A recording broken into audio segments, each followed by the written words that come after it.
Good morning and a happy Friday to you, Mountain family. I'm Amelia Lee here with you on this April 25th. It is 5 o'clock this morning and it's time to check on in with meteorologist Megan Dosmal. And Megan, it is the second day of Hillbilly Days. Woohoo! Sure Raising the roof for that. Gonna have some fun. I know Steve Hensley and Buddy Forbes will be there. But Megan has some details as well about weather, hopefully. I sure do. Now, it's going to be another rainy day, unfortunately. We see higher chances of rain today compared to yesterday, but we'll kind of break it down as we're going through the next couple of hours. But let's talk about the rain chances right now. Live pinpoint Doppler radar is showing that we're kind of clearing out for the most part. More rain will be picking up as we're going through the next couple hours, seeing some storm chances as well in the forecast as you're heading into the afternoon. Current temperatures, we're sitting in the 50s and 60s, and we'll continue to see that warming up trend as we head into the afternoon with temperatures a little bit cooler than yesterday. We're talking mid to upper 70s, seeing some low 70s as you're traveling towards Virginia and West Virginia. 71 for Logan and Wise. Here's an hour by hour as you're traveling to the Hillbilly Day Festival. We'll be seeing the warmest temperatures around that 4 o'clock mark, mainly in the low to mid 70s. And we have those rain chances and yes, no storm chances in the forecast. Amelia. Thank you, Megan. Well, Governor Andy Beshear hosted a Team Kentucky briefing yesterday. In his update from Frankfort, the governor addressed where FEMA denied assistance to several counties impacted by the February flooding. In his briefing, the governor said they will appeal the decision to help families get the support they need.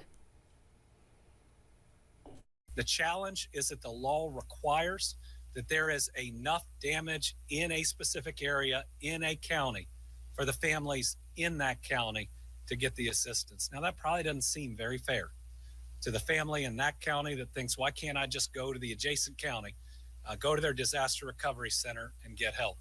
Unfortunately, that's not the way the law is written. The governor says the state will work with cities and counties that were denied public assistance. As of today, President Donald Trump has not yet signed Beshear's disaster declaration for the April floods. Also in his briefing, the governor announced a new operation will be established in Bell County. E&E Hardwood Inc. plans to add 37 new jobs and more than $2 million to expand operations in the area. E&E Hardwares is a sawmill operation that supports the local logging and lumber production industries. A fire destroyed the company's previous location in the county back in December. This week, we reported on a new FBI crime report saying Americans lost more than $16 billion to online scams last year.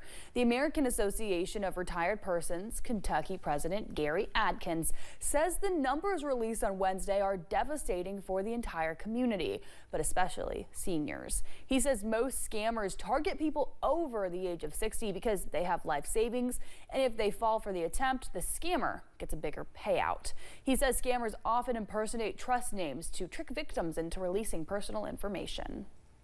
If you get something and it's something unusual from a friend or a loved one, you may want to contact them directly and say, hey, did you send something to me? Because they may not have. It may be a scam. It may be a con. AARP Kentucky will host Scam Jam on June 4th at Lexington Senior Center to educate anyone on how to watch out for scams. Entry and lunch are both free. National Work Zone Awareness Week is wrapping up, and now a new bill, House Bill 664, would direct the state's transportation cabinet to create a pilot program for automated speed enforcement in highway work zones. Citations would be issued to drivers going 10 miles per hour over the posted speed limit when there is at least one worker in a highway work zone. The bill is named the Jared Lee Helton Act of 2025. The Salyersville native died in 2019 after being hit in a construction site crash in Tennessee. Even if you don't see people working, it can still be a dangerous situation. Crashes can still occur, especially with those different lane patterns that can often take people by surprise.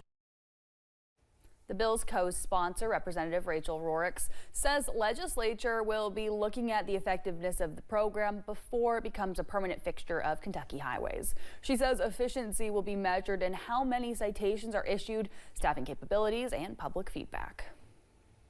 Ahead of the Real ID deadline, a pop-up event proved to be extremely popular in Estill County yesterday.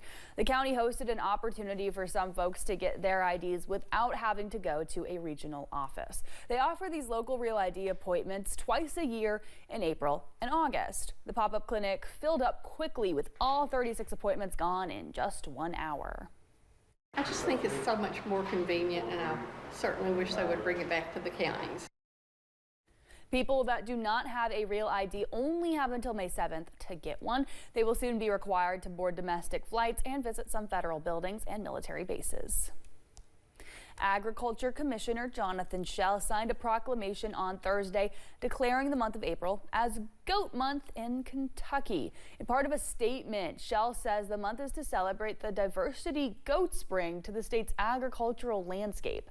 Kentucky has roughly 5,800 dairy goats that produce quality breeding stock, ranking them as the 23rd state in the country in that category.